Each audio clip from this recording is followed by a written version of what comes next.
Good morning, afternoon, or evening, depending on where in the world you may be. I'm Mark Kramer, founder and managing director of FSG, and I'm delighted to welcome you to our webcast today. We're joined by three distinguished practitioners of shared value, Tony Kingsbury of Dow Chemical, Dorje Mundell of Novartis, and Janet Voot of Nestle. Let me say just a few words about FSG before we begin. We are an 80-person nonprofit organization that provides strategy consulting, evaluation, and research to clients around the world.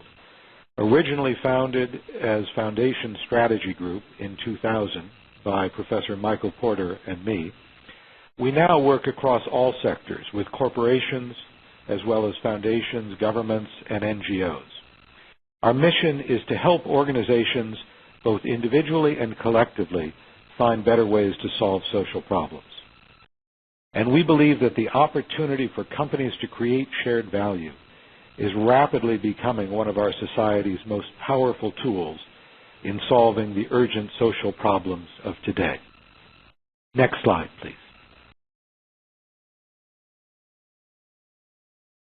I'll start off by briefly recapping some of the key ideas in our article with Professor Porter entitled Creating Shared Value from the January issue of Harvard Business Review.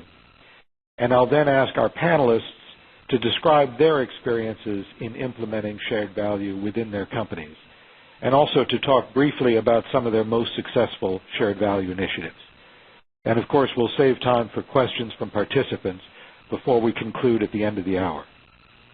You can type in questions at any time, and we will go through and pick out the questions to answer during the question and answer period.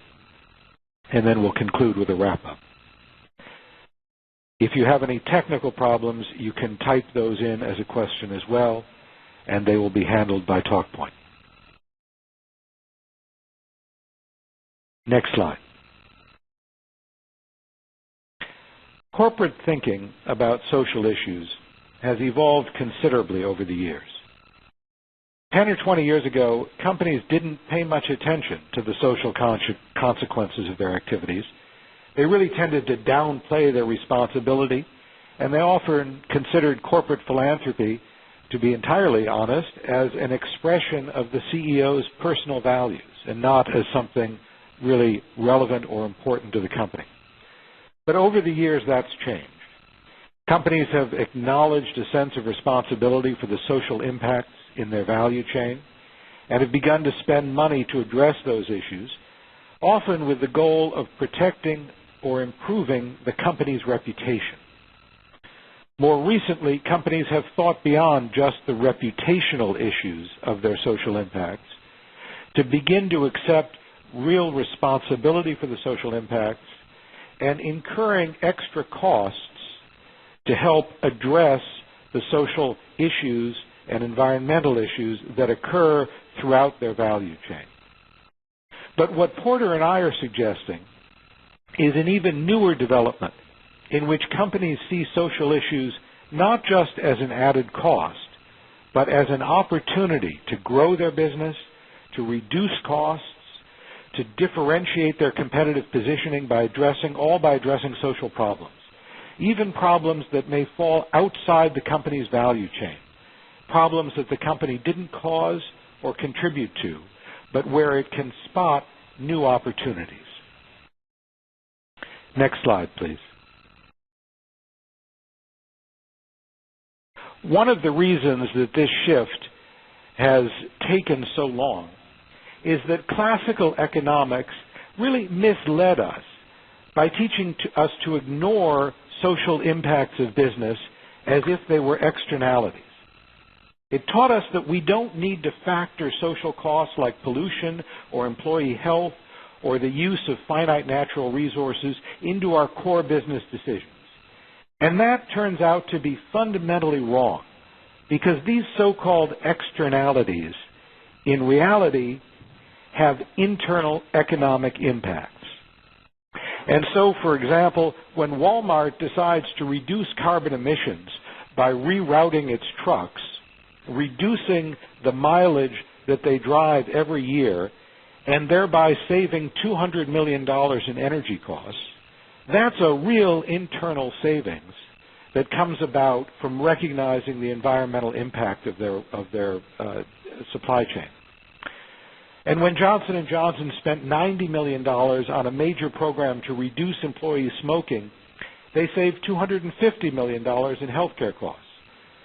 And when Coke reduced its water consumption by 20%, or Dow Chemical reduced theirs by over 1 billion gallons, they too saved millions of dollars. These are all good business decisions that companies could have made and probably should have made a decade or more ago. But they missed them because they were considering the social and environmental impacts as externalities. Next slide, please. Unlike conventional approaches to sustainability and CSR, creating shared value isn't just about examining the long list of different social and environmental consequences in the value chain and trying to minimize the company's footprint around each of them. Shared value creation is also about discovering the opportunities for new business development by identifying the social issue that is at the core of the business strategy. You'd think it would be easy for companies to understand what are the social issues at the core of their strategy, but in fact, companies are so used to working with social blinders on that it turns out to be quite difficult. The issues are not just industry-based, but they vary from company to company based on the company's core strategic positioning within its industry. And as we work with companies at FSG, identifying the social issue at the core is often one of the most challenging parts of our work together with clients.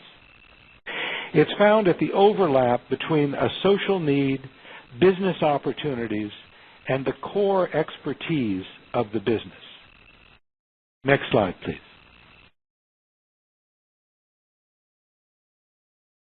Companies can create shared value in 3 ways: reconceiving products and markets, redefining productivity in the value chain, and enabling local cluster development. Let me give just a couple examples of each. For example, in reconfiguring products and markets, I often think of the Asian insurance company ICICI, which developed a new crop insurance product targeting farmers in Asia earning as little as $1 a day. Now, normal crop insurance would require actually taking on the overhead expense of looking at individual farms and of determining crop damage at the individual farm level. That would be prohibitively expensive in reaching this market. But what ICICI was able to do is use satellite imagery and weather patterns to understand crop damage based on the levels of rainfall and other environmental and weather factors that affected an entire area. And this enabled them to underwrite crop insurance at such a low cost that it could be a profitable product for them and is now reaching 1 million farmers across Asia. It also delivers tremendous social benefits because for these smallhold farmers, the loss of a crop is devastating in terms of their loss of income and food. Other examples you'll hear about from our panelists today, from Dow Chemical, from Novartis, and from Nestle. Each of them has developed innovative new products that reach new markets in ways that both generate profit for the business and also help address social problems. In terms of productivity in the value chain, again, you'll hear from our panelists. You'll hear Nestle talk about their work with cocoa and coffee farmers, where they've had to move from simply buying supplies on the open market to actually beginning to work with farmers to increase their productivity and the quality of their crops, thereby both increasing their income and providing a more sustainable and robust supply for the company. And in terms of enabling local cluster development, I often think of Cisco, the networking company, which realized years ago that there weren't enough trained network administrators in the world for the companies that they sell into to be able to maintain their networking equipment. And so they created the Cisco Networking Academy, which combines distance learning managed centrally from Cisco with local partnerships with universities, community colleges, and nonprofits in 165 countries around the world. There are now almost 10,000 network academies around the world that have graduated nearly 4 million people from this 2-year training course. It has had a tremendous impact in providing the IT industry with the labor it needs, the skilled labor that it needs, but it has also opened up new job opportunities for people who have dropped out of school, for people who've been laid off and need a new career, for women in developing countries who've not had access to careers in technology. Across the board, it has created billions of dollars of new economic opportunity for individuals around the world at the same time that it has strengthened the cluster. Next slide, please. I want to turn this over to the panelists in a minute, but I just want to emphasize before I do, as a final slide, the difference between a corporate social responsibility approach and a creating shared value approach. Of course, companies need to maintain their corporate social responsibility, but the attitude and thinking behind shared value is really different. We define shared value as the policies and practices that enhance competitiveness while advancing economic and social conditions. And that motivation of seeking competitive advantage is distinctly different from the motivation around reputation that is so frequently the basis for CSR activities. The way we measure results is different too. We think about the value created, both the economic benefit for the company and the social benefits that are achieved, and how to maximize those relative to the cost. Whereas a traditional CSR and philanthropy approach tends to focus on the funds expended and on reporting transparently a whole list of different indicators, typically from the Global Reporting Initiative. Perhaps the biggest difference we see is in how shared value is managed. Increasingly, we see companies creating cross-departmental teams, including senior management, operating unit heads, as well as folks from CSR departments, to combine their expertise to give the guidance that is needed to launch and maintain shared value initiatives.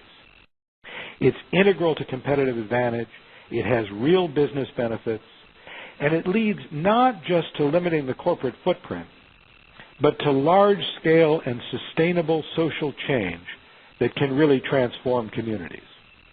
And I think one of the examples we often think of as the contrast is the difference between fair trade and the kind of sustained effort to improve crop yields and quality that we see Nestle and Mars and other companies, agricultural companies, engaging in. Fair trade is indeed a good thing and a helpful thing. By shifting a little bit more of what is paid for supplies back to the farmer, it can increase the farmer's income by 10 or 15%, and that's a very good thing. But all it's doing is redistributing some of the current value that has been created. It's not creating new value.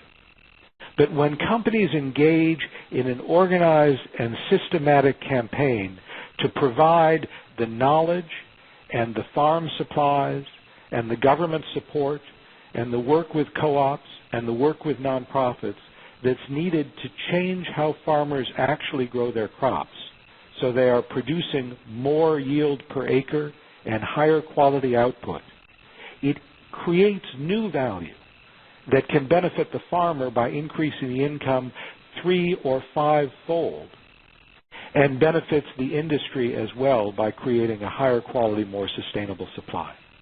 So that, in a nutshell, is our approach to thinking about creating shared value. And I now want to turn this over to Janet Boot from Nestle to talk about her experiences in creating shared value at Nestle.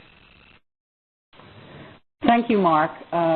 Thank you for that perfect transition because you were speaking about moving from CSR to CSV, as we call it at Nestle. And what I'd like to do is share with you what we call our Creating Shared Value Pyramid. It's the way we define at Nestle creating shared value. But let me begin by saying it's so appropriate that we are on this webcast together because I believe that it was in 2006 that Nestle first worked with FSG on a report in Latin America, which led in 2007 to our first Creating Shared Value report that was published alongside the annual report. So let me just take you all through this definition. You can see at the top that our Nestle chairman and CEO in 2010 would say, for a company to be successful over time and to create value for shareholders, it must also create value for society. This is a guiding principle for all of our business activities. And how do we build up the Creating Shared Value Pyramid from the bottom? Obviously, we begin with compliance. That is a given. Compliance with laws, business principles, and codes of conduct. You must also meet the needs of the present without compromising future generations in terms of the sustainable use of natural resources.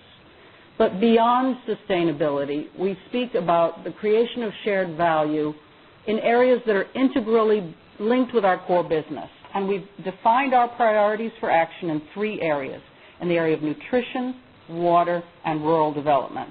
And what I'd like to do now is take you just through some examples of what we're doing in the areas of nutrition, water, and rural development. Next slide, please.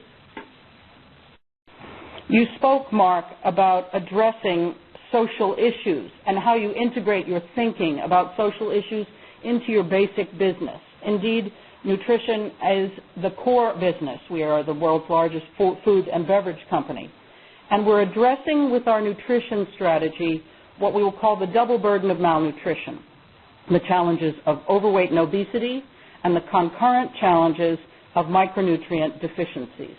So if you begin with the first line, to address issues related to overweight and obesity, we are innovating and renovating our products every year, year on year. In 2010, we renovated 6,502 products for health considerations, reducing salt, fat, and sugar levels. We actually take these products, we taste test them blind against other products to make sure that in 60% of the cases, consumers prefer our products and that they have a plus, a nutritional plus. That means we're providing a nutritional benefit to our consumers who prefer our products over others. That's how we're addressing a social issue and a business issue concurrently. At the same time, we're addressing the issue of children and the fact that nutrition education is a lost art that needs to be revived, and that this needs to be done only in partnership. So together with governments, academia, NGOs, in today about 58 countries, we work together on healthy diet and physical activity programs in places as distinct from northern France to the favelas in Brazil. Additionally, I'll speak later about what we do in the dairy districts in India, where we also work with schools to address the long-term nutrition concerns the parents have for their children.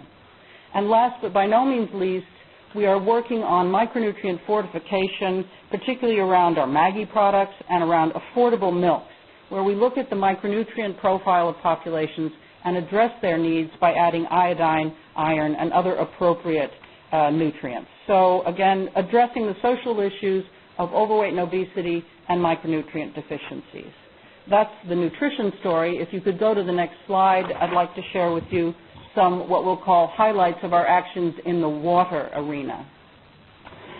Indeed, Nestle has a bottled water business where we're offering to consumers a healthy hydration option. But well beyond that, we work to reduce water usage per ton of product, and we measure that annually. You can see the change from 2009 to 2010. And we work specifically in our coffee production areas in China, in Vietnam, on changing irrigation systems to really dramatically reduce the water usage to achieve an equivalent output, reducing cost for the same quality of output.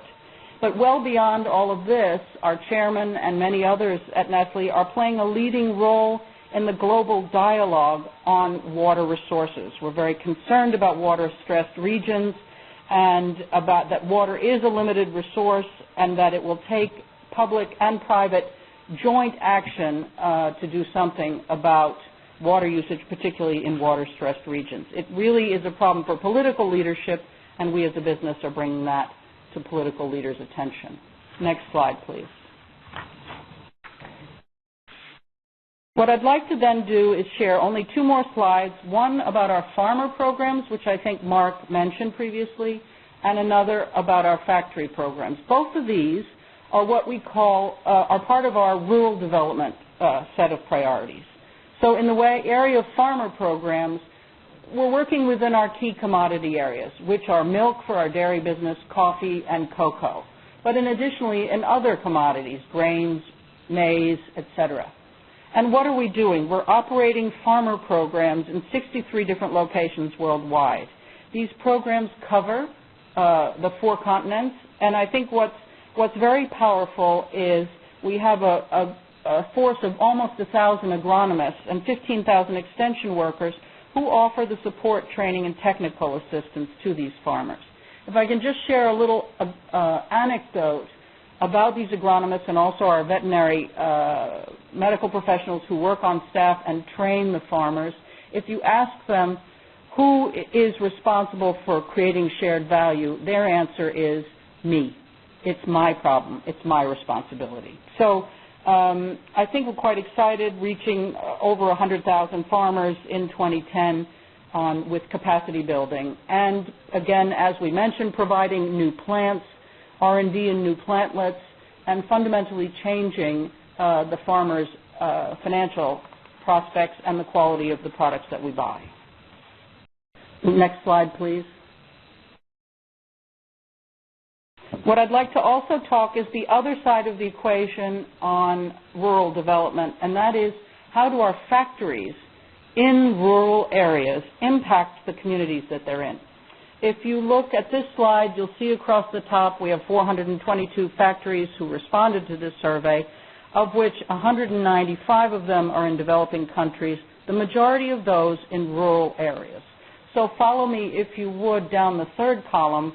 What we're beginning to measure, to really capture, what are we doing with our milk plants, our coffee and cocoa production, is that we're providing training programs, literacy and numeracy, and entrepreneurship, but we're also, if you look at the bottom, providing clean drinking water, educational facilities, water treatment plants. I had the opportunity to see this rural development in action in an area I'll call the Moga district in the Punjab in India, where you could see what's happened at the factory and how the factory has increased employment, how the agronomists and how the veterinarians have helped increase the farmers' A, number of cows, B, productivity, and at the same time we've worked on healthy education programs, healthy kids programs in the schools. So if you think about our farmer programs, our factory programs, and some of the investment in the community, you can really see, and I hope feel, the same passion we feel about creating shared value. So I thank you on that. Thank you very much, Janet. And now let me ask Dorje Mundell from Novartis to talk a little bit about their experiences. Thank you very much. So in contrast to the Nestle example, which is a very impressive and comprehensive overview of the multiple different areas where they're creating shared value throughout their operations, what I'm going to do is give one particular example of Novartis' activities in this space. As a healthcare company delivering new vaccines, medications, and services, there are many examples of creating shared value across our company, but I think it's enlightening to do more of a deep dive to contrast to the broad brush picture as well. For the benefit of those of you on the call who aren't familiar with the global health agenda, I'll start by giving some context of the scale, complexity, and contours of the challenge. I would say really the take-home message is twofold. Firstly, the scale of the challenge is absolutely colossal, both in terms of numbers of people and the scale of the unmet health needs, whether you measure by mortality, whether through global morbidity or other measures. The second take-home message that I would highlight is that there are multiple systemic market failures which impede the ability to go to market effectively and add to the cost of trying to do so. And that really explains why these markets remain as underserved as they are. I don't propose to go through each and every one of these points on the slide, but I mean, just to reinforce a point, I mean, with over 3 billion people living on less than $2.50 a day, you know, poverty is the single biggest driver of ill health and preventing the solutions to ill health being distributed on an equitable and broad basis. Other issues which are absolutely critical are education, and particularly in the realm of healthcare, where people very often, when we talk about base of pyramid and rural populations, have very deeply entrenched, long-held cultural attitudes to health, which may not align with what we would expect. So, I'll give another couple of examples in that realm in just a moment. Of course, there's the accessibility issue, particularly for rural communities. What we find is that healthcare is for issues like chronic diseases is predominantly provided through hospital-based delivery in low and middle-income countries, which means that by the time the poor rural communities receive their diagnosis, the disease has developed a long way and the livelihood impact has already happened. Not only that, the cost of medical intervention at that point is very often beyond their financial reach. So it's a double whammy that the poor experience in this regard. If we could turn to the next slide, please.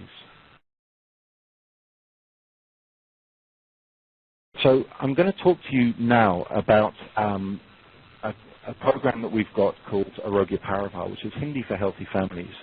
Now, with this, we set out from the very outset of this program to implement, design, implement, and prove the concept of a new approach to addressing these challenges. Namely, to move from a disease-specific, or in the industry terminology, a so-called disease vertical program, to move to a horizontal program which addresses the broad health needs of the rural population. We wanted also to augment our existing large-scale philanthropic and drug donation activities with a sustainable business model which had the potential to really reach scale commercially and in terms of the impact that it creates socially and from a health perspective. And then the third key objective was really to broaden our value proposition that we bring both to the population, to patients, and to policymakers in these low and middle income countries, where the traditional business model of big pharma delivers a great deal of benefit to pretty much the whole population in our domestic markets, but in the growth markets in the south and the east, that traditional business model is delivering health benefits to a rather smaller proportion of the population. That's something we wanted to address. So how do we go about it? Firstly, we looked at the health issues and challenges in the rural parts of India. And we selected India for a number of different reasons. One is the extent of English-speaking, spoken English in the environment. It's a very big growth market, of course, for many companies, including ours. But also the scale of the challenge is absolutely colossal there. 740 million people live in the rural part of the countryside, but over 70% of the healthcare provision is provided in the urban parts of the country. So there's a massive disparity to be addressed there. We looked at the disease burden and the unmet needs, and we mapped that across to our portfolio. In addition to being an innovative research-based healthcare company, we are the world's second biggest provider of generic medicines and have a big presence in over-the-counter medications as well, and vaccines and other products. So we have a very broad portfolio to draw from. So we identified a number of products spanning therapeutic or disease areas which are highly relevant to the local population, and then started thinking about making these affordable for the population. Having a generic medicine portfolio in the first place is a big advantage because of the cost per product relative to other types of medications. But we also provided these products in smaller package sizes so that people with low disposable income patterns can buy products, fewer pills, for example, on a more frequent basis. But what we realized, the more we researched this environment, was that this a strategy that is based for the base of the pyramid in healthcare that rests on the traditional measures of access, the so-called AAAQ framework, which stands for availability, accessibility, affordability, and quality, is fatally flawed. Now, why is that? Firstly, it's because many people in these communities do not seek treatments when they fall ill in the first place. So if you have the product there and it's affordable, available, and so on, they will not go to the doctor, they won't go to the pharmacist and seek medical advice. They might go to an Ayurvedic or a practitioner or a quack, for example. There's other reasons about accessibility and so on. If we could move to the next frame. So what we realized we had to do was to correct for those kind of market failures and fold the solutions to those broader market failures into the very heart of the business model. And so one of the fundamental pillars of the Arogya Parivar business model is the provision of community health education. And here we have a full-time field force of approximately 300 community health educators who are locally recruited, speak the local dialect, and go around from village to village, day in, day out, giving education sessions in the villages, focusing on prevention, not just so that it's possible, but about the financial benefits at the household level of preventing diseases.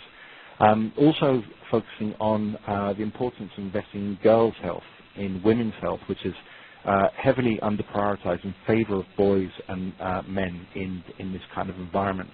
And also communicating a lot about symptom awareness for prevalent diseases and trying to bust myths, for example, that TB is not someone putting a hex on you. It is actually just a disease that can be treated and can be treated affordably. The other area where we're correcting for what you can, I guess, describe as a market failure is addressing the very low levels of competence of some of the healthcare providers in the rural environment. 20% of the healthcare providers in rural India have no medical qualification whatsoever. They may have been a compounder for a doctor, but they've never studied medicine themselves. In addition to that, you have other categories like registered medical practitioners who've maybe studied for 1 year, and that could have been 10, 20, 30 years ago, so a long time ago. So there's a big skills upgrade and capability upgrade that's needed in terms of the healthcare provision. And then the third area where we've really had to go beyond our traditional role as a pharmaceutical company or a healthcare company is to work further in the area of the supply chain, working further up the supply chain to ensure the continuity of supply of medications in the rural healthcare facilities, whether they be pharmacies or clinics.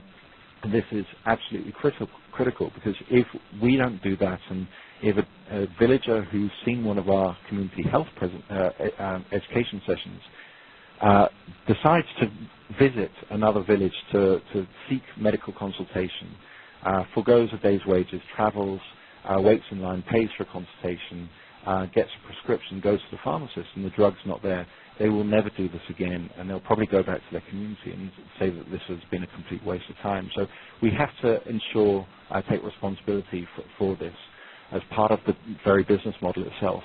And we work with local doctors also to provide, to run health camps in which we have the education piece, but also the doctors are there providing diagnosis for free, and that's seen as a great value add for the villagers. It saves them the travel time, and they see that they're getting something valuable for free. Next frame, please. So where are we now? This has moved from 2 tiny pilots in Uttar Pradesh and Maharashtra and gone through successive stages of expansion. And we're now working with approximately 50,000 rural clinics and pharmacies across 11 states in India, and across 28,000 villages in those 11 states, and serving around 42 million communities of 42 million people. We have broken even. This is a very high volume, low margin business. And we broke even approximately a year ago after just over in the third year of operations. And we're now expanding our portfolio. We have the network of the distribution and the sales network and the community health education network there. Those are our fixed costs. And by adding more products to this, we can add benefit from a health perspective, and we can also improve the profitability of this business model. And to our mind, now that this is a proven concept, at least in the Indian space, so we plan to pilot similar types of base of pyramid business models in Indonesia, most likely Indonesia, Vietnam, and Kenya during the course of this year. One thing that we're doing in addition to that is to address a residual challenge that the original Arogya Parivar business model did not address, which was the woeful inadequate state of the health infrastructure in the healthcare facilities in the villages and small towns. And so we're now working with international financial institutions and local financial institutions to make credit for health infrastructure loans available to healthcare practitioners, and thereby remove one of the factors which stops patients from going to seek a diagnosis or a treatment, i.e. the fact they have to travel long distances away from where they live. So if we can enable the provision of decentralized healthcare close to where the communities live, then that will be a great value add as well. Next slide, please. So I'll just briefly reflect on a couple of lessons that we've gained through this experience, in terms of the challenges, but also kind of opportunities that we've identified. The first is really a statement of the obvious, but the basic pyramid market conditions, for the reasons I outlined in my first slide, are exceedingly challenging because of the multiple market failures, because of the lack of infrastructure, trained personnel, etc., etc. And also because the low purchasing power of the consumers is something that for us as a company is very different from our comfort zone and business as usual. So we had to really push ourselves out of that comfort zone in order to push this concept forward. On the flip side of that, whilst you face challenges like the lack of market, off-the-shelf market research data that we would normally consult prior to going into a new market segment. Whilst we don't have access to that kind of data, the opportunities are that the cost of labor and the cost of experimentation is very much lower. So rather than just do a whole paralysis by analysis exercise, which we as a company are quite good at doing, we're a very data-driven company. It's much better to just get into the market, try things out on a small scale. The costs are not so significant, and you can identify failures, you can mid-course correct, and only then take it to scale. Another issue which has been a challenge has been in terms of business process misalignment. I mean, we are not geared as a company to really enter these kind of markets. There are many factors which make it more difficult for us to do so, whether it be in terms of production runs. When we started doing this, trying to get our production folks to do small production runs of small numbers of units relative to our normal product lines, that was not the kind of cost effectiveness they would typically look for, particularly given that we brand and market our products in the local dialect, so that the actual script is different from region to region within India, which reduces the kind of the product runs of any individual SKU. There's other issues in terms of return on investment, capital allocation, and so on. To overcome those, really a strong articulation of the strategic rationale is absolutely critical, and how this fits into our broader growth strategy in emerging markets. And also just simply correcting for some of these processes like capital allocation. I already mentioned the scale of the challenge. Again, it's another statement of the obvious, but here e-technology, mobile technology is really helping us drive the kind of efficiencies in our field force operations that help us reduce costs and increase scalability, as well as providing new service offerings. And the other thing about the base of the pyramid is that it's not nearly as heavily fought over and competed in compared to the higher value segments of the market. So there's much less competitive operating costs. And the final thing that I'll mention is just the mindset shift that is required from an internal perspective within the company.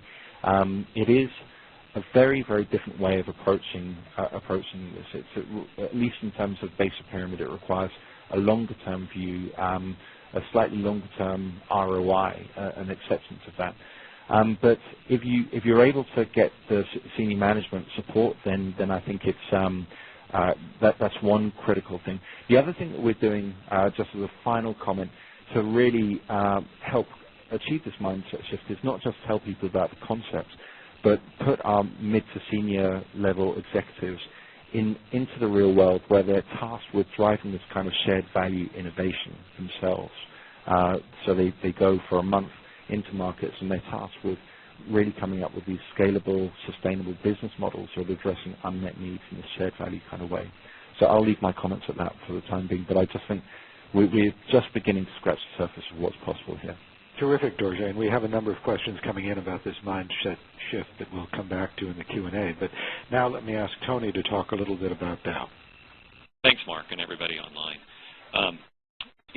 From a Dow perspective, when we look at shared value, you won't find the term shared value in the Dow lexicon as much as passionately innovating towards sustainable solutions is how it's put within the company.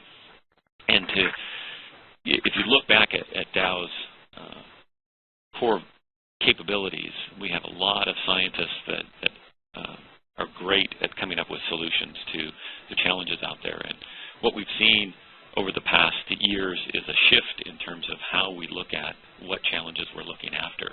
And we're concentrating now in energy, climate change, water, health, nutrition, and transportation and infrastructure. And those are huge opportunities, obviously, as you look across the world and you look at what society's needs are. And Dow is putting approximately $1.6 billion of R&D research into finding solutions for these opportunities. And it's through these opportunities that we're creating that shared value. So what I wanted to do was share a few examples of what Dow is doing in this space, and then leave us some time for Q&A. So next slide. Here is an example of one of the shared value opportunities that Dow explored. When you look at oils are a significant part of our diet around the world, and unfortunately, in many cases, these oils that are used for cooking cause lots of heart disease, diabetes, and health problems. Seeing that as an opportunity, Dow developed through our agri-sciences division a healthy oil, high in omega-9s. We can't live without oils. We need the fats, but as we're getting too many of the unhealthy, Dow developed these high omega-9 oils and is now approaching a billion pounds of these that are replacing the unhealthy oils and replacing with these heart-healthy monounsaturated fat oils. This is not just a North American business. This is a growing global business with significant growth in Asia and Latin America, and is beginning to be adopted in Europe as well. And this addresses a huge health issue that we all value, which is heart healthiness and obesity and other problems that come along with our overconsumption of unhealthy oils. Next slide. Another example of a shared value is that we as society value not having a lot of pesticides in the foods that we eat, and seeing that as a value that society had. Dow developed the Spinetoram family of insect control products. These are naturally derived products that originate with microorganisms that exude these insect control products. They're isolated after a fermentation process, and in some cases they're actually organic versions of these insect control products. So you may go and buy your organic produce or nuts or fruit, and they actually will have been treated with one of the products from this family that is produced in an organic way, which is often quite surprising to many people. But it's low impact on beneficial insects. It naturally degrades in UV light and through soil microbes, which you would expect from a product that is naturally derived from bugs. So it gives this profile that the world is valuing it, and Dow has identified and is expanding this product rapidly. Next slide. A few other examples just to give you a sense of how Dow is approaching this. Introducing solar shingles. These are solar photovoltaic shingles that the real benefit, I mean, we all can go buy our photovoltaic, well, not all of us, but have the opportunity many places. But one of the things that you find is that it's very expensive to put solar panels up oftentimes.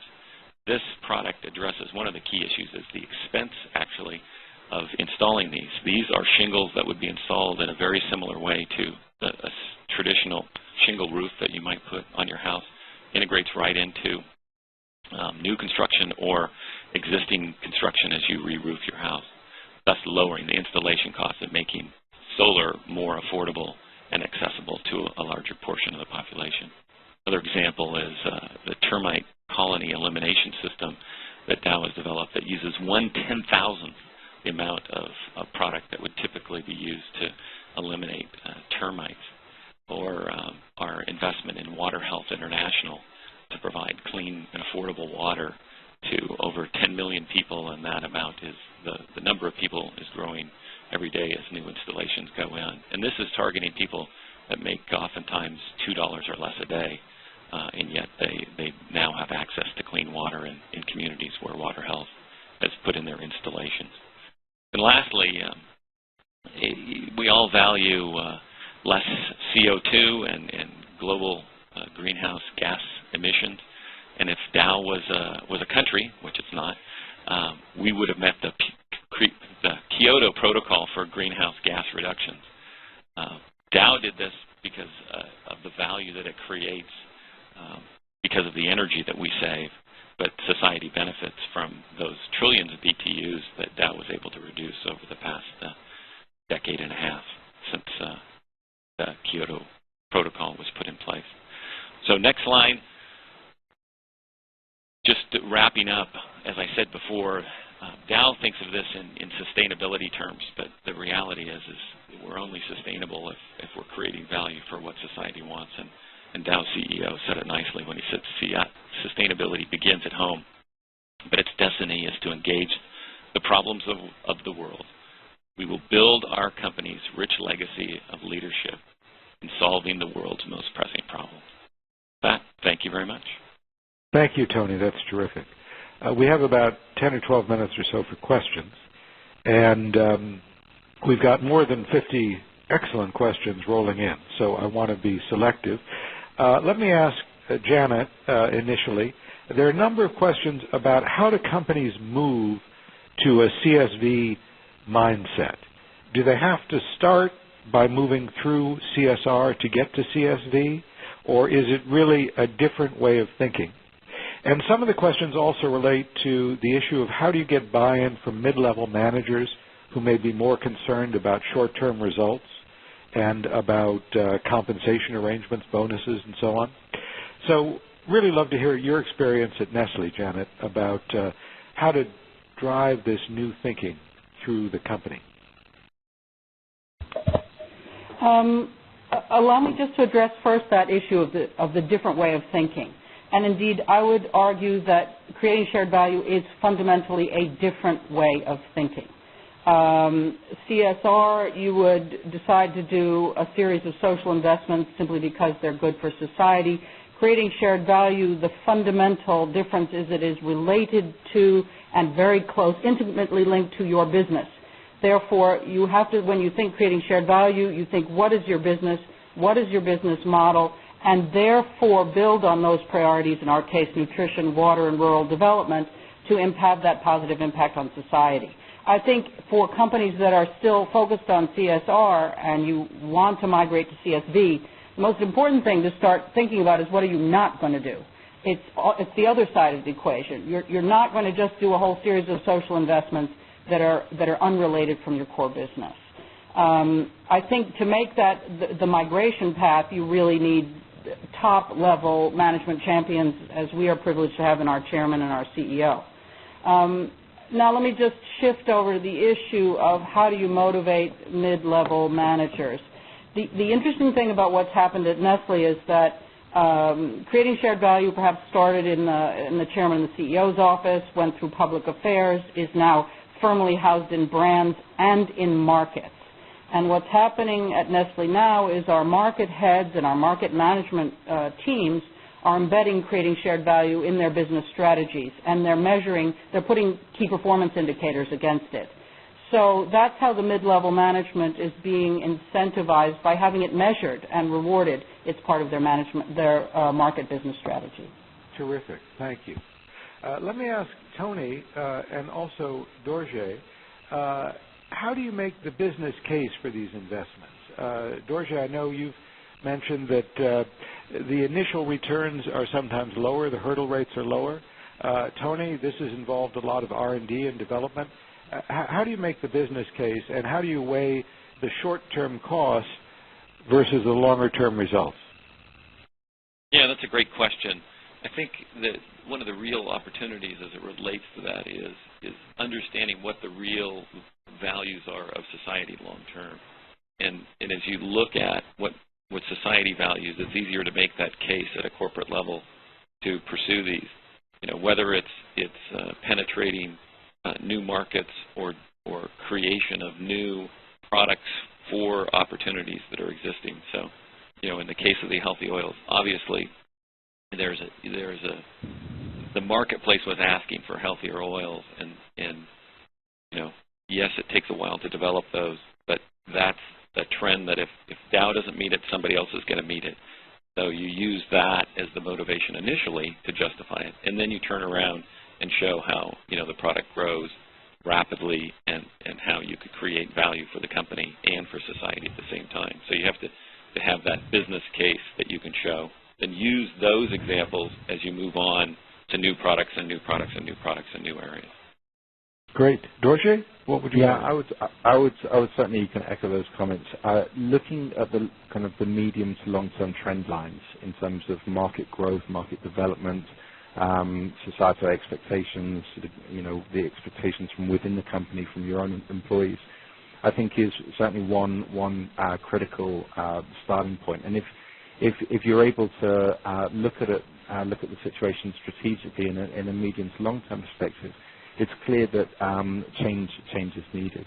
And another observation is that for us, while I agree that the CSV is a different mindset to traditional CSR, for us having had significant CSR engagement previously was helpful, because we were already trying to tackle exactly these unmet social needs through kind of product donations, through more philanthropic endeavors.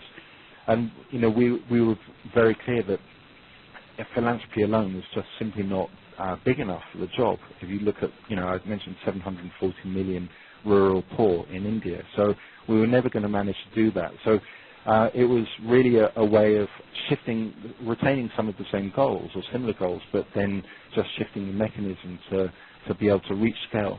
And we also find that because it's ultimately about business at the end of the day, you know, it's business mechanisms rather than philanthropic mechanisms, business leaders understand it. They're much more comfortable and familiar with it because it's close to their own core domain. That's terrific. We've had several questions coming in asking about the role of other players such as government and nonprofit organizations or NGOs in shared value. We made some comments in the article that government can promote shared value initiatives and that may be more constructive than some other forms of regulation around social issues. And we've also commented on how this seems to change relationships between businesses and nonprofit organizations that partner on these. So actually, I'd like to ask each of you, Janet and then Dorje and then Tony, to talk briefly about what implications you see for the role of government and the role and the relationship between businesses and nonprofits. I would answer, Mark, that I think the relationship is a steadily improving one based on creating shared value mindset. If you think about the water example and you really have to do something to protect your agricultural investment, to protect your businesses in a certain region that is water stressed, you must work with the government. This is a government solution as well as a corporate solution. And if you think of the example we gave in the area of micronutrient fortification of some of our products, indeed NGO partners are critical to reach new population segments with new distribution models. So I think it is an opportunity to enhance relationships with key partners. Terrific. Just one comment to add to that. I think it's difficult for governments on a top-down basis to try and compel CSV to be adopted in the same kind of way as is being discussed with regulating CSR and making kind of CSR reporting mandatory in some geographies. Just for the principal reason that Mark articulated at the top of the call, which is that CSV is not just a sectoral issue. It's highly specific to the specific competencies and strategic priorities of any individual company, and that shifts a lot from company to company within a sector. That said, where there are specific issue areas, like Janet gave the example of, such as water, and the same is true as healthcare, there are many areas where there are either it's got to be by definition a multi-stakeholder approach, and governments can play a convening role in that regard, or they can take steps to address the market failures that prevent and discourage companies from entering that space, for example, in the base of the pyramid. Terrific. Tony? Yeah, and lastly, I would just echo what everybody else has said and say NGOs play a key role in identifying these opportunities for shared value and then helping make the introductions to the right players, as do governments in terms of enabling innovation to take place. And in fact, kind of get out of the way oftentimes, though, when innovations take place to create value and to create opportunities to link up what the values of society are with the opportunities that are emerging, whether that's from a small company or a large company or whatever. But I think they both play key roles in identifying opportunities and making it happen. Terrific. Let me ask one other question of Janet. In terms of collaboration with other companies, many of these social issues require that they be addressed not just by a single company in an industry, but through pre-competitive collaborations. What have you seen, and what's your perspective about how this might change the role of competing companies in working with each other? Well, I think that's a question that will be better answered perhaps 5 years from now, Mark. But at this point, there are some emerging examples. I spoke to colleagues today who are responsible for our business in the Philippines, and for example, they're holding investor meetings looking at the potential to enhance, invest in certain agricultural arenas. So there is an emerging realization that if you're going to build farmer programs, perhaps that it'll take more than one company. There's emerging thinking in that area. I can't say that we've been more focused on really creating shared value go across our business and all the way into our markets, top to bottom, than we have really focused on the pre-competitive issue. Terrific. Well, I think we are virtually out of time. But this has been a most interesting call. Let's just switch to the next slide if we can. I want to thank all of our panelists for their participation. I think each of these companies has really done extraordinary things around creating shared value. And as we've studied businesses around the world, we believe that Nestle, that Novartis and Dow are really among the leaders in moving to this new mindset and really helping make a meaningful difference in solving social problems at the same time that they advance their competitive positioning and profitability as a business. I'd like to thank everyone on the call for joining us today. It's been a terrific conversation. There were many more questions than we could get to, but all were very thoughtful. Please fill in the brief electronic survey that you'll receive after today's event to share your feedback with us. And for more information, copies of the article, or other reports about shared value, please visit our website at fsg.org. I also want to thank the Committee Encouraging Corporate Philanthropy, which has been supportive, deeply supportive of our efforts to promote shared value thinking around the world, and who has been most helpful in presenting and promoting today's webinar. So thank you all for participating, and we look forward to continuing this revolution in thinking about the role of corporations in society through all of our work together.